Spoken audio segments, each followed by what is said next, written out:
একদিনে 3 বার আঘাত লেগেছে, সেজন্য নখটা উঠেই চলে গেছে। আমি চলে গেছিলাম সুদীপার বাড়ি, ওখানে একটা মানে নখটা আবার বসাবো বলে। তারপরে কাজ হয়ে যাওয়ার পরে এখানে আমরা জিমে যাব বেরিয়েছি, আর কাকিমার চা আর এতগুলো পাঁপড় ভাজা নিয়ে চলে এসছে। আর যদিও আমি দুধ চা খাই না, কিন্তু কাকিমা বেশ ভালো চা বানিয়েছিল, কিন্তু সব কিছু একদম প্রপার।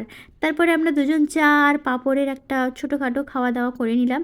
কিন্তু সবাই সাধারণত কী খায়, চা খায় আর পাঁপড় কেটে খায়, কিন্তু আমরা চায়ে ডুবিয়ে খাই, মানে আমাদের একটু ইউনিক স্টাইল আর কি। যাই হোক, এরকম অনেকেই খায়, আমি এটা দিদির থেকে শিখেছি। তোমরা কে কে এরকম খাও বলো তো। আর একটাই পাঁপড় বেঁচেছিল, তাকে আবার ভাগ করা হচ্ছে দুজন, কেউ 1 ইঞ্চি ছাড়ার পাত্র নয় আর কি। তারপরে এইসব চা আর মানে দুধ চা আর পাঁপড় খেয়ে জিমে গেছিলাম। এসে দেখি ইনি এসছেন, আর আমি যেই মানে একটা মান্ডালা আর্ট করেছিলাম ওটাই ও করছে আর কি। এত কি ধৈর্য এদের থাকে, হাফ করে আর হাফ কমপ্লিট করে।